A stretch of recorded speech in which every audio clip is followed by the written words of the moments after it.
Today, we're going to compare the Samsung Galaxy S20 versus the Oppo Reno 2. Price-wise, I know it's a big difference.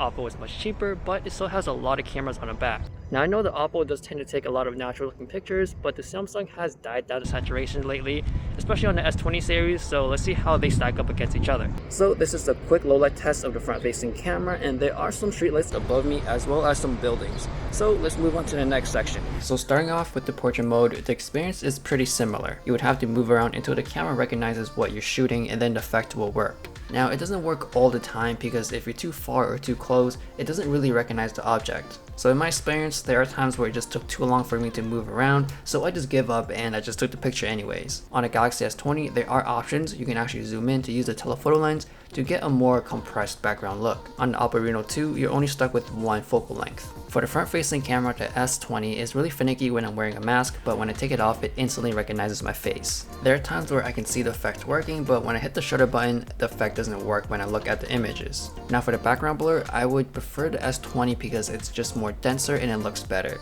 And I think having the telephoto lens doing portrait mode of people really makes the image look really nice. For low light, the front-facing camera on Oppo tends to break apart very quickly, and my skin tones on S20 seems to be more fleshed out. But overall, as a portrait mode experience, the Samsung Galaxy S20 does seem to recognize objects or people quicker than the Oppo Reno 2. For everyday situations, from getting into ultra-wide mode up into zooming in, they're both really similar. I would say the biggest difference here is the colors. The Samsung is saturated from the Oppo standpoint because from the Oppo, we know it's just more natural. So if you do like pictures that's really close to the eye, then the Oppo Reno 2 is the winner. But if you do prefer more of the saturated and more contrasty colors, the pictures that are already ready to be shared online, then the S20 is going to be the easier choice for you. For HDR, I would prefer the one on the Galaxy S20. The highlights are exposed and controlled well, and I know the shadows are a bit dark, but I feel like because of how contrasty the pictures are on a Samsung, it's already expected and it's part of the look.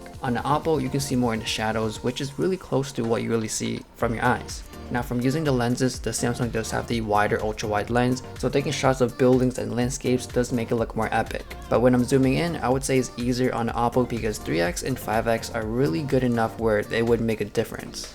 On a Samsung, you get a lot more options. You get like 2, 4, 10, 20, so they're like little stepping stones. If you want to have more control and options, then the Samsung is the better one, but for simplicity, Oppo is the way to go. There's one thing I want to point out is that when I'm zooming in, using the different lenses, the colors tend to change or change slightly, but using these two phones, they're really consistent. I know that using Honor and Huawei phones, they change a lot, but I applaud the consistency on these two phones. For low light, the Samsung pictures seems to be the darker one because naturally it just seems to create those contrasty pictures. A pro about that is that the blacks are really black and it doesn't seem to look too faded like the Oppo.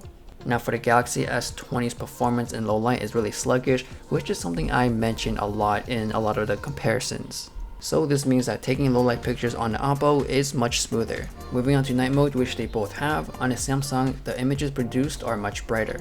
Now sometimes that would make the pictures look too fake, but to be honest, if using night mode, you want to see everything. The process on S20 is a bit longer. You have a countdown timer, whereas on the Oppo Reno 2, it takes bursts of pictures and then kind of stitch them together.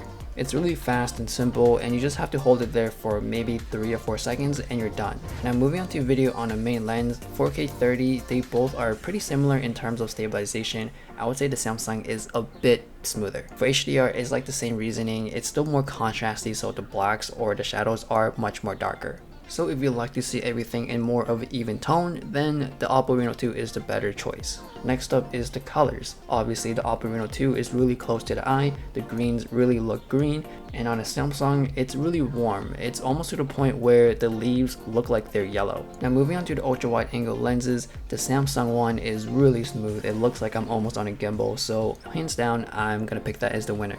Next big pro is that it shoots in 4K 30. On the Oppo Reno 2, once you switch to ultra wide, it just auto converts to 1080 30. And the annoying thing is that if you go back to the main camera lens, it doesn't auto switch back to 4K 30. You would have to manually do it all the time. So the Samsung can shoot 4K 60, whereas on the Oppo you can't. So just comparing the 60 frames per second part, it does seem like the Samsung doesn't have any stabilization. It's really jerky and shaky. But switching down to 1080p 60 on both, it seems like the stabilization works fine, so it's pretty much evened out. For the colors, it's still the same thing. The Samsung is still pretty warm. It's to the point where the ground looks a bit yellow. On the Samsung, you can shoot up to 8K 30, which is a really cool feature, and it's pretty cropped in by a lot. I don't think this is something a lot of people would use, but it's really nice to have just in case. Or it's a feature that you can brag about because it can shoot 8K while your friend's phone can only shoot up to 4K. For low light, both of them are not really that good, but I'm surprised how well they can handle their micro jitters.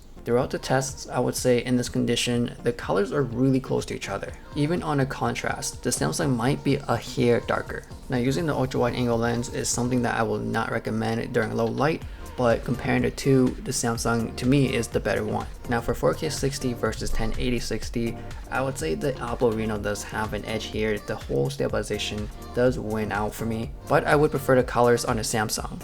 Now for both being 1080 60, that's when I switch back to the Samsung because it's stabilized and the colors or the contrast seems to be more closer to eye because the blacks looks really faded or washed out on the Oppo. So overall, the biggest difference here is the colors and contrast. Oppo also has the more neutral looking colors. For the Samsung, it's still really saturated even though they did dial it down a bit, but that's just comparing it right next to a natural looking camera phone. You really can't go wrong with any of these phones. For Oppo, it's just much more easier and simple to use, whereas on the Samsung, you get a lot more options. So that is my comparison between these two phones. I hope you guys enjoyed it. Please follow me on Instagram, give a like, subscribe, hit the bell, and thanks for watching.